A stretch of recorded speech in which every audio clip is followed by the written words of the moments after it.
Heyo sobat cerdas, untuk kali ini kita akan bahas lanjutan di halaman 306 buku paket sejarah kelas 10.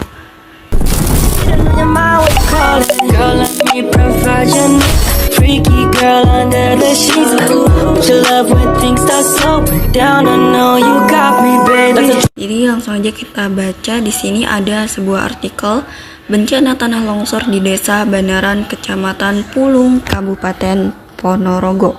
Pada tanggal 1 April 2017 terjadi bencana tanah longsor di Desa Banaran, Kecamatan Pulung, Kabupaten Ponorogo, Provinsi Jawa Timur.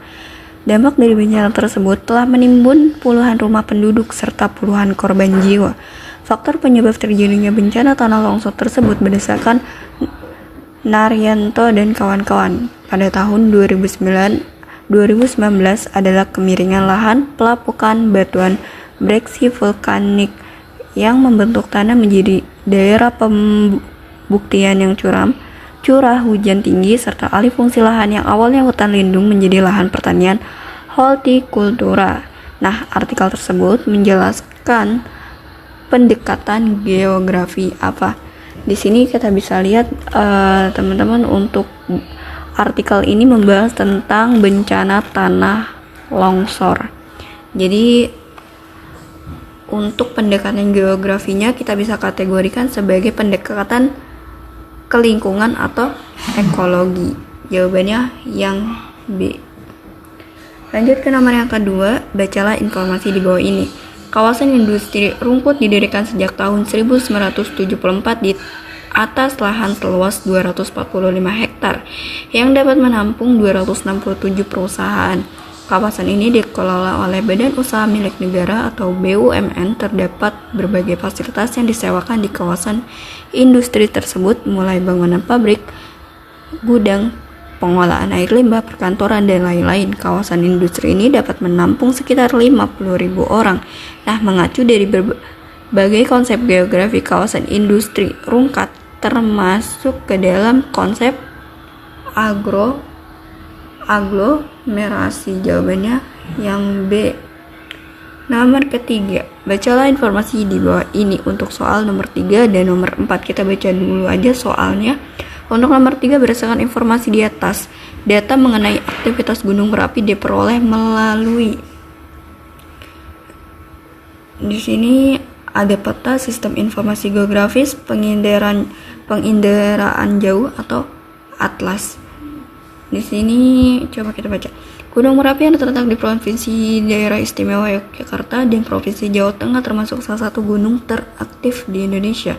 Untuk mengurangi dampak bencana erupsi Gunung Merapi, maka pengawasan aktivitas vulkanisme dilakukan oleh Balai Penyelidikan dan Pengembangan Teknologi Kebencanaan Geologi.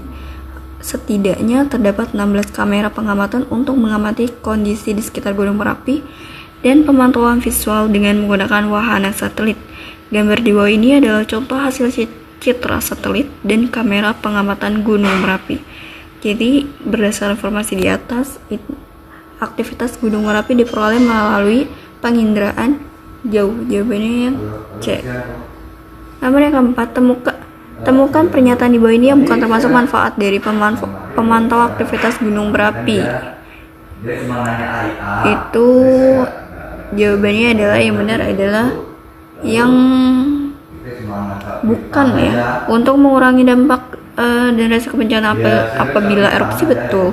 Memberikan informasi terkini aktivitas vulkanisme Gunung Merapi juga betul. Untuk membuat rencana strategi mengenai metode penanganan bencana juga betul. Jadi yang bukan itu adalah yang D ya. Untuk memberikan informasi mengenai kandungan mineral dari bahan material yang keluar dari gunung.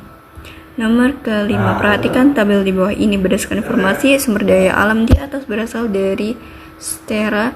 Yang pertama itu ada mineral logam, yaitu besi, emas, primer, tembaga, nikel, bauksit, dan perak. Yang kedua itu adalah bahan galian sumber energi, yaitu minyak bumi, gas bumi, dan batu bara. Berdasarkan informasinya, sumber daya di atas itu termasuk berasal dari sfera, itu lebih tepatnya litosfer ya. Jawabannya yang B.